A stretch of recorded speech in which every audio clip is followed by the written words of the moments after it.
ગુજરાતમાં આવેલી એએનએમ એટલે કે ઓક્ઝિલરી નર્સિંગ એન્ડ મિડવાઇફરી કોલેજની સરકારી સંસ્થાઓની યાદીની આપણે વાત કરીએ તો તેમાં મિત્રો તમે અહીં જોઈ શકો છો તે મુજબ કે ઘણી બધી ગુજરાતમાં એએનએમ કોર્સની કોલેજ આવેલ છે। આ કોર્સમાં સાયન્સ, કોમર્સ, આર્ટ્સ કોઈ પણ સ્ટ્રીમમાંથી ધોરણ 12 પાસ કર્યું હોય તે બહેનો છે એડમિશન લઈ શકે છે। આ કોર્સ માત્ર બહેનો માટે છે, ભાઈઓ છે આ કોર્સમાં એડમિશન લઈ શકતા નથી। કોલેજની આપણે વાત કરીએ તેમજ ફીસની વાત કરીએ તો દરેક કોલેજની ફી 2050 રૂપિયા છે।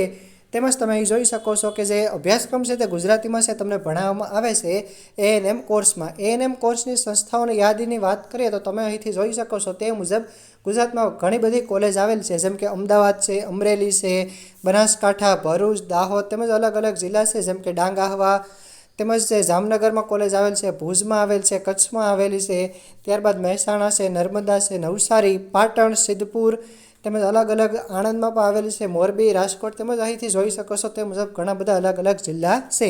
અરવલ્લી, સુરત, સુરેન્દ્રનગર, છોટાઉદેપુર, વડોદરા, વ્યારા, તાપી ખાતે આવેલી છે। તેમજ તમે જોઈ શકો છો વલસાડમાં કોલેજ છે। આમ ઘણી બધી એટલે કે ટોટલ 30 કોલેજ છે તે એએનએમની ગુજરાતમાં આવેલી છે। તો દરેક કોલેજની સીટ છે 20, 30, 50 જેટલી છે તે હોઈ શકે છે અને દરેકની ફી છે તે 2050 રૂપિયા છે। ભણવાનું જે માધ્યમ છે તે ગુજરાતી છે, તે પણ અહીંથી છે તે જોઈ શકો છો। અભ્યાસક્રમનું માધ્યમ ગુજરાતી કે અંગ્રેજી, તો કે એએનએમનો કોર્સ તમને છે તે ગુજરાતીમાં કરવામાં આવે છે। ખૂબ જ સરળ કોર્સ હોય છે, 2 વર્ષનો કોર્સ હોય છે। આ કોર્સમાં એડમિશન લઈ તમે તમારી સરળ સારી એવી કારકિર્દી છે તે બનાવી શકો છો। એડમિશન કેવી રીતના લેવું તેમજ દરેક અપડેટ માટે આપણે આ યુટ્યુબ ચેનલ છે તમે અત્યારે સબસ્ક્રાઈબ કરો અને લેટેસ્ટ અપડેટ છે તે મેળવતા રહો।